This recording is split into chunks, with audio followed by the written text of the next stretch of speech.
Bueno, estamos iniciando nuestra transmisión del Centro de Valores y hoy tenemos con nosotros al maestro Miguel Delgado. A sus órdenes. Él es maestro en finanzas y él ha venido con nosotros participando prácticamente desde que iniciamos la maestría en finanzas aquí en el Centro de Valores.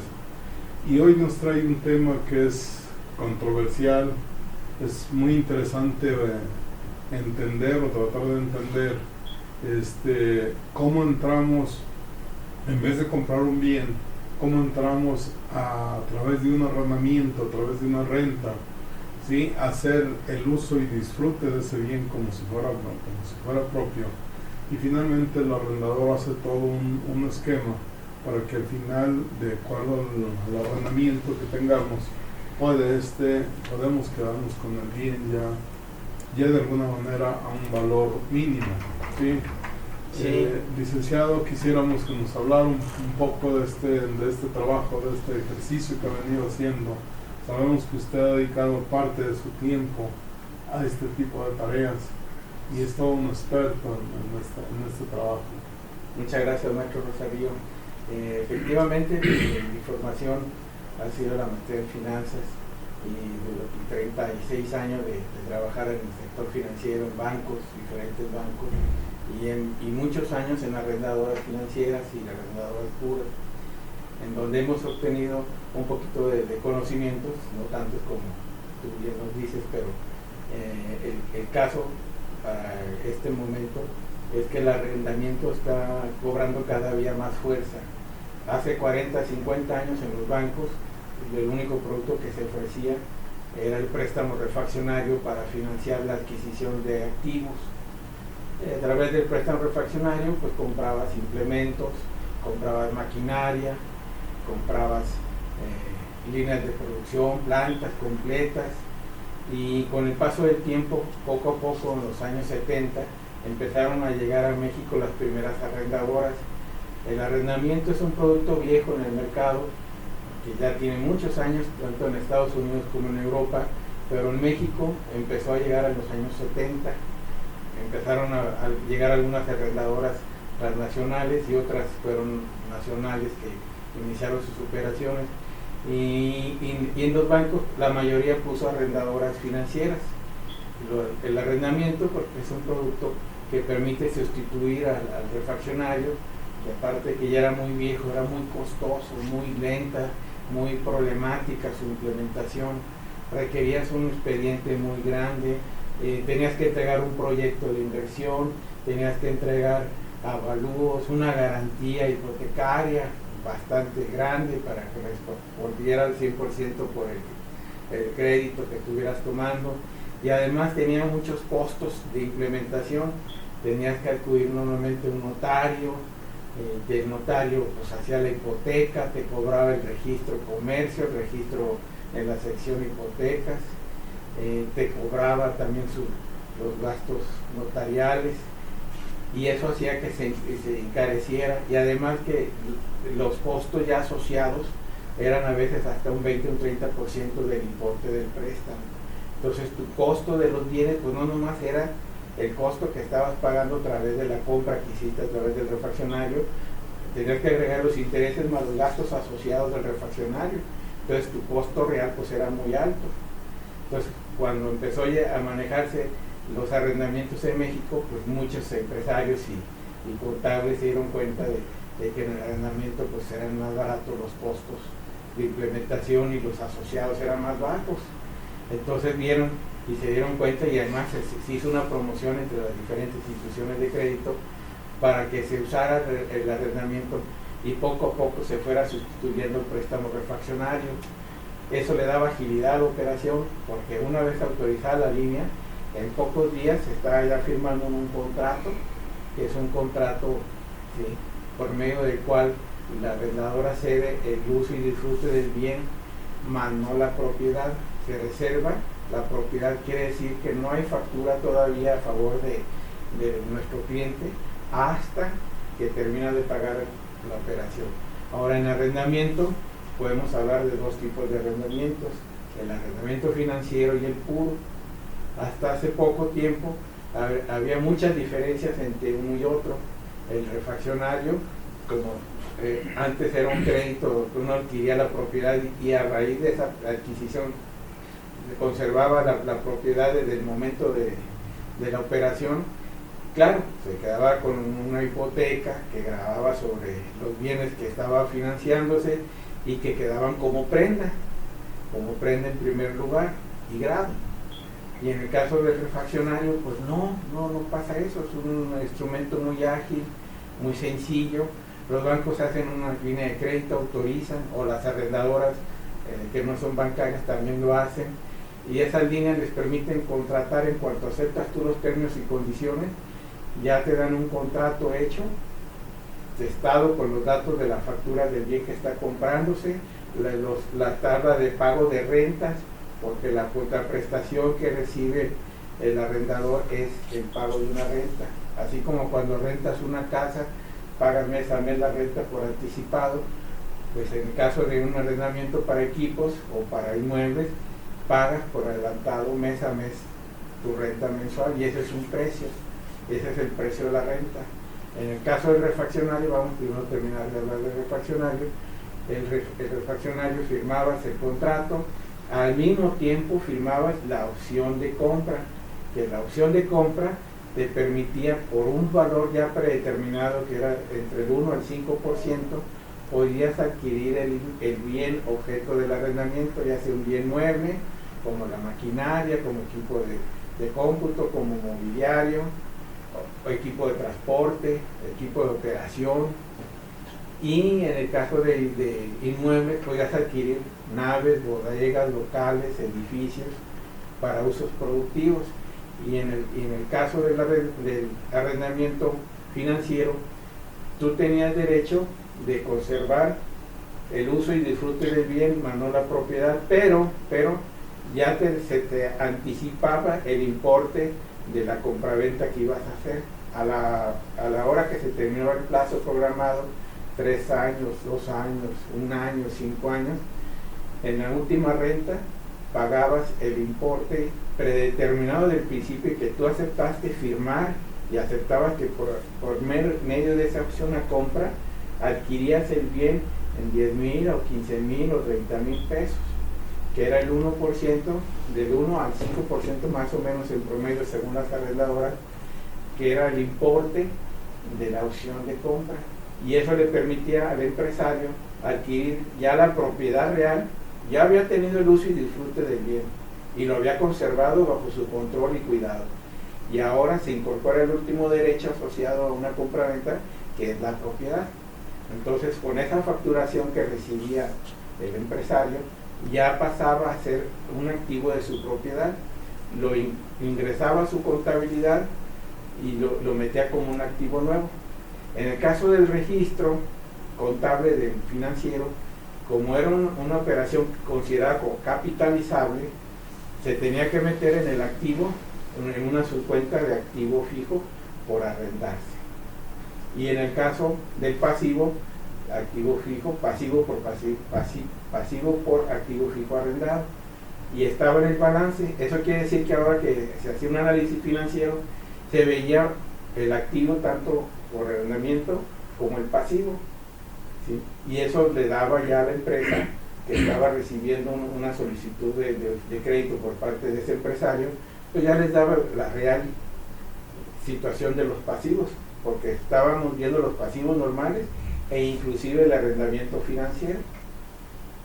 Y ahora hablando del puro, la diferencia es que en el puro no se registraban en los balances de las empresas los arrendamientos puros, y nos servían igual cuando teníamos un contrato por medio del cual el arrendador le daba al arrendatario el uso y disfrute de un bien, ¿sí?, más no la propiedad, y a través del pago mensual de la renta ellos iban cubriendo parte del costo del bien, y al final del contrato de arrendamiento puro ejercían la opción a compra, ¿sí?, que aquí se le llama residual. Coloquialmente los empresarios dicen la opción a compra, pero en realidad es un residual, porque en el puro no hay opción a compra. pero ese residual hace las veces de opcional compra que hace en el financiero, pero es a valor de mercado. La ley dice que debe ser a valor de mercado porque si no se considera capitalizable, o sea, se considera como financiero. Y durante muchos años, desde el 91 que salió el boletín D5, que era el que regía los arrendamientos, ¿sí? Durante esos años, hasta el 31 de diciembre de 2018, se estuvo manejando así. La factura del arrendamiento puro, si la recibías tú y la mandabas directamente a gastos sin pasar por un registro previo en el balance. Y el financiero no, tenía que registrar el contrato, desde que lo firmaba lo registraba en el activo y en el pasivo. Y cada vez que hacía un pago, le daban una factura donde decía pago de capital, pago de intereses, y el interés a estado de resultados, el capital a la cuenta de balance para deducir el importe pagado. Y en el caso del puro, llegaba la factura de la renta, nomás decía renta del mes fulano, no se agregaba ni el capital ni los intereses que se generaban, nomás estaba importe de la renta más su IVA y lo llevabas directamente a gastos, cargabas a bancos y abonabas a gastos. Y tenías la ventaja de que era deducible al 100%. En autos hay una limitación, se financian hasta 175,000 pesos y la renta que no pase arriba de 6,000 pesos. Pues esto de ese monto está ligado mucho a la norma que tiene para la compra de autos de empresas. Es en el único caso que hay límites. Ajá. Sí, el arrendamiento tú puedes financiar sin importar el costo del bien, nomás que mientras sea un bien productivo y que genere por su uso y disfrute los mismos flujos para su pago. Y el SAT pues está topado los autos, porque si no, imagínate, se prestaba que la gente compraba BMWs y los metiera con arrendamiento a su negocio y los dedujera al 100%. Entonces el gobierno cuando vio esa puerta y que algunas empresas empezaron a usarlas, entonces ya desde hace varios años para acá empezó a topar el importe de los autos. Los ha ido bajando, porque un tiempo eran 325,000 pesos, ahorita ya van en 175, en lugar de subir cada año, lo va ajustando tanto a la baja el importe que puedes deducir del arrendamiento de un auto, y la renta no más de 6,000 pesos. Eso no gusta para que tú compres un carro de 400 y se te den arrendamiento. A la hora tu contable de recibir la factura, pues nomás hasta 6,000 pesos va a poder considerar como deducible la renta. Si estás pagando una renta de 12 o 15,000 pesos, ese diferencial va a ir a por no deducibles.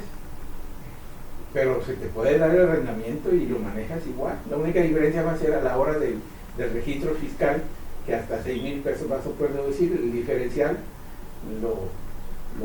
lo vas a absorber como no deducible. Ahora, en la práctica, a la gente busca su carro, le sirve para la empresa, busca que sean autos de servicio y los compran, pero pues ya pocos autos son tan baratos que cuesten 175. ¿Sí? Pero pues nosotros hemos visto operaciones de autos de 250, 300, y son para gente de trabajo, es para el gerente de ventas, pues para el vendedor, es para el director de la compañía. O sea, son autos de trabajo, pero ya hay ese tope que marca el SAT y pues hay que respetar. Perdón, ¿me ibas a preguntar algo? Cuando nosotros hablamos del arrendamiento, ya sea en este caso puro o financiero, que comentabas que ya poco a poco se va apareciendo uno del otro, sí. Están llevando el puro más ligado ya al financiero. O sea, lo que podríamos entonces entender es medir todo lo que me cuesta llegar a un crédito refaccionario, que sería el proyecto, que serían los avalúos, que sería todo el esquema de dejar una garantía, de hipotecar esa garantía. Y el tiempo que implica eso. Y el tiempo que implica, eso sería todo lo que yo me puedo ahorrar cuando yo entro con un arrendamiento, ya sea puro financiero. Yo estoy dejando de pagar una serie de cargos, de costos que me llevan a ese crédito refaccionario, ¿sí? Y me voy directo a una autorización prácticamente mucho más sencilla, que es un contrato, que es una opción donde es un contrato privado, más rápido, sin tantos costos, la ratificación de firma económica. Con un fedatario de comercio, que sería un corredor público, y entonces eso nos llevaría al disfrute, al uso y disfrute del bien. Sí. ¿Sí? ¿Lo estoy entendiendo de esa manera? Claro, así es. Entonces, cuando llegamos ahí, la pregunta es, un arrendamiento entonces es el préstamo de un capital, en el fondo es el préstamo de un capital que me lleva a usar ese bien, porque el bien yo defino cuál es, ¿sí? Y la arrendadora prácticamente lo compra y lo pone a nombre de él, a nombre de la arrendadora, o sea, lo quiero entender de esa manera. Sí, con la salvedad de que la arrendadora no suelta dinero, sino compra el bien, el proveedor le factura, en ambos casos, tanto el financiero como el puro, el proveedor factura a la arrendadora. El bien está en una arrendadora y va a seguir en una arrendadora hasta que se termine, ya sea el financiero o el puro, y en ambos casos, en el financiero paga la opción a compra y en el puro paga el residual. Hasta en ese momento la arrendadora factura y traspasa la propiedad del bien al empresario. En el interempresario, en ambos casos, tanto puro como puro financiero, tiene el usufructo del bien. Lo que sí es muy ágil el préstamo refaccionario, ¿sí? Siempre y cuando no hubiera necesidad de avalúo, siempre y cuando no hubiera necesidad de notario, siempre y cuando no hubiera de estudio de inversión, siempre y cuando los tiempos de registro fueran rápidos. Entonces, el refaccionario no era malo, es malo cómo se implementó. Si no fuera tan costoso y tan lento y tan gravoso, porque hasta para cuando se termina el crédito hay que cancelarlo, tanto en la sección comercio como en la sección hipoteca.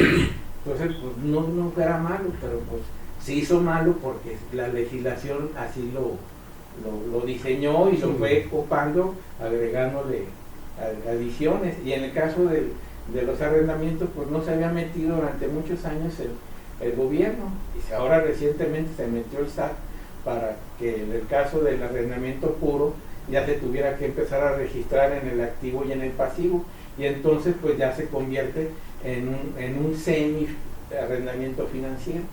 Cuando hablamos pero se sigue manejando la propiedad final en forma diferente. Aquí en el refaccionario que estábamos hablando es la compra original desde el principio y está tu nombre ya el bien, y te quedas con una hipoteca y unos gastototes que tienes que absorber. Y en el caso del arrendamiento financiero tienes el contrato firmado y también ya tienes firmada la compra-venta, porque la opción a compra es una compra-venta, que al momento que la pagues ya se te da tu factura. Y en el arrendamiento puro no está tu nombre, ¿sí? El bien ni va a estar hasta el final. Si lo compras, la mayoría de la gente nos dice, sí lo voy a querer, sí me interesa, lo voy a conservar al final, me lo vendes. Entonces la ley nos dice que lo tenemos que vender al valor de mercado, que muchas arrendadoras dicen, mira, más o menos va a ser en tanto, ¿sí? Pero se predetermina por la depreciación y el uso un precio de valor mercado probable. Normalmente andan en esos valores, ya son cálculos muy vistos y muy hechos, y rara vez diferencian mucho los valores dados desde el principio del arrendamiento hasta cuando se van a efectuar. Cuando hablamos de ahorro de costos, o sea, estamos hablando de los avalúos, estamos hablando de los registros. Sí, y acuérdate que el registro es en función del importe del crédito. Así es. A mayor crédito, más gasto. De todos esos gastos.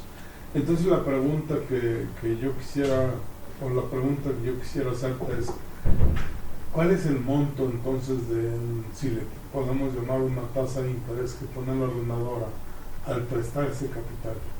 ¿Y cómo toma en cuenta para definir el monto del interés? Bueno, en el caso de los arrendamientos, desde el punto de vista práctico, es un financiamiento. Entonces, los financiamientos tienen un componente que se llama tasa de interés, o sea, el servicio a la deuda o los gastos financieros. y esos estaban supeditados en función del importe del préstamo, el plazo solicitado y la calidad crediticia del solicitante. No es la misma tasa de interés que se le da a una microempresa que está solicitando 500,000 pesos a un plazo de 24 meses, que la tasa que se le da a una empresa mediana que está pidiendo 100 millones de pesos y lo está pidiendo a 5 años y está pidiendo además, ¿sí?, la oportunidad de tener pagos a capital crecientes o decrecientes, ¿sí? Eso, de acuerdo al flujo de la empresa, se van poniendo los plazos. O sea, quiere decir que el nivel de riesgo es más alto en las micro que en las medianas. Las medianas tienen más margen de maniobra, tiene una trayectoria ya, es una empresa consolidada, y la micro es una empresa que, aunque tenga muchos años, pues está muy expensa a las vicisitudes del mercado y de su entorno. Entonces se percibe que las microempresas, con los microempresarios, hay mayor riesgo, y por antonomasia mayor riesgo, sí, mayor premio tiene que haber. Eso es en el nivel de inversiones, y en el nivel de crédito, pues la tasa de interés es más alta, para fines prácticos, para la micro que para la mediana. Y entre más grande sea la empresa, la calidad crediticia debe de ser mejor, y por consecuencia la tasa a pagar debe de ser también mucho menor. O sea que funciona más o menos igual como cuando estamos hablando de un crédito refaccionario. Vamos llevando que de pronto habláramos de una pequeña empresa. ¿Cuáles serían las tasas que se manejan comúnmente? Pues mira, dentro del nivel de pequeña empresa, rangos, sí, dentro del nivel de pequeña empresa se manejan los niveles de riesgo A, B, C, D y E. El A es el más bajo, y un C todavía es aceptable, ya D y E ya no, porque ya son niveles de riesgo muy altos. Pero estabas hablando que en promedio más o menos estás hablando de tasas del 20 a 25%, ¿sí?, en arrendamientos. Ahora hay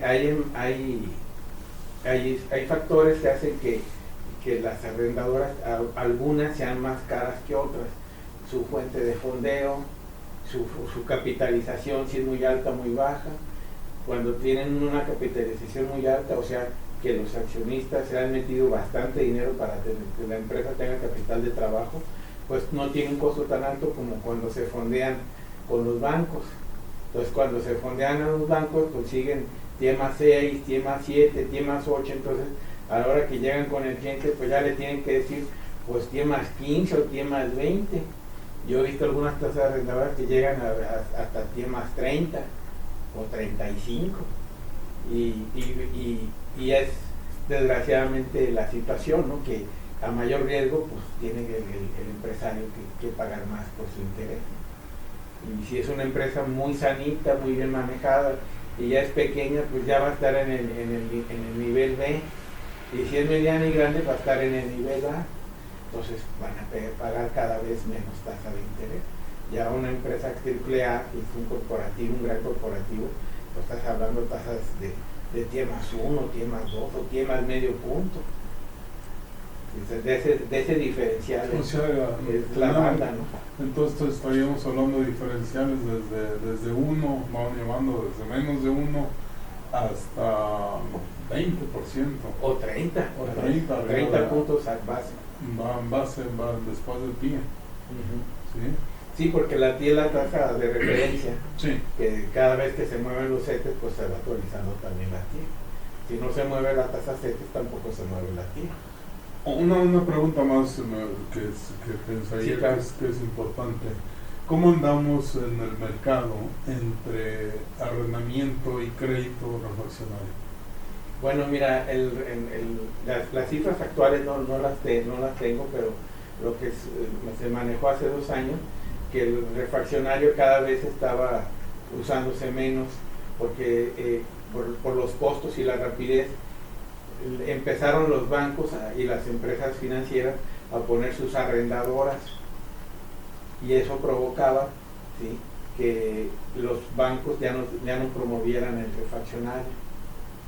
y en la práctica así ha sido. O sea, los bancos empiezan a trabajar más con arrendamiento. Sí, crean su propia arrendadora para dejar de usar los refaccionarios, que también de registro contable también es más laborioso y más problemático, y es más ágil y sencillito el producto y es más fácil de vender el refaccionario. O sea, tiene todas las ventajas hasta para la arrendadora.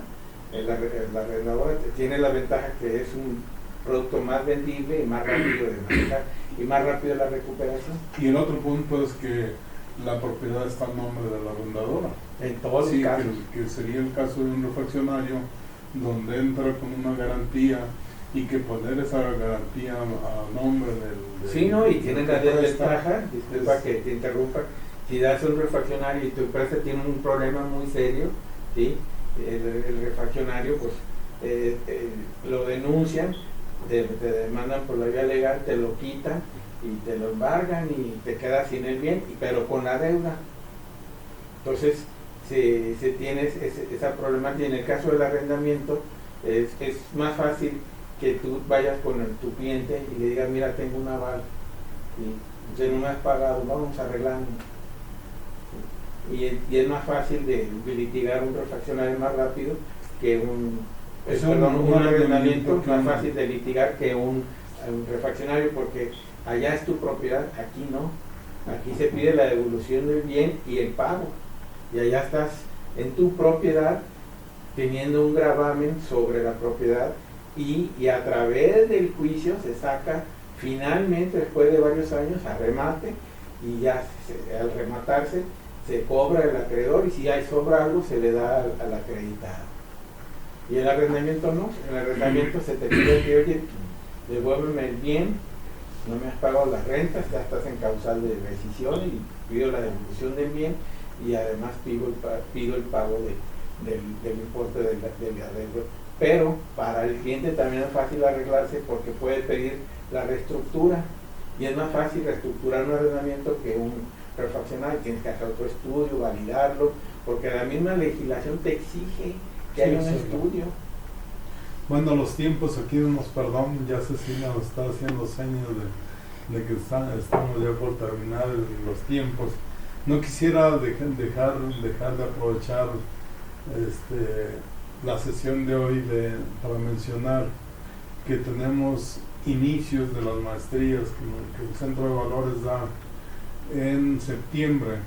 La vez pasada creo que quedó más o menos señalado que iniciamos la maestría en evaluación de empresas intangibles. No la estamos iniciando, estamos iniciando un nuevo grupo en septiembre, ¿sí? La maestría, tenemos 4 o 5 años dando la maestría, y en este momento ya tenemos egresados de esa maestría, y ahora lo que estamos viendo es iniciar un nuevo grupo en septiembre, que sería el cuatrimestre de septiembre a diciembre. También tenemos ahí el resto de las maestrías, que serían evaluación de bienes, y la maestría en finanzas, que el maestro Delgado ha estado participando con nosotros en el Centro de Valores. Y no quisiera más que agradecer, no sé si estamos en tiempo, Cecilia. Sí. Estamos en tiempo. Quisiera agradecer. Gracias. Yo creo que este tema del arrendamiento y echar números realmente, y los riesgos que vemos entre un crédito refaccionario y el arrendamiento, ya sea puro o financiero, yo creo que nos lleva a observar cuál de los dos tenemos más ventajas y empezar a promover más cualquiera de los dos. Pero que en el fondo nosotros sabemos que los dineros son el motor de nuestra economía, y espero que tengamos cada vez más agilidad. A veces uno se observa como en otros países los créditos se van dando de una manera muy ágil, muy sencilla.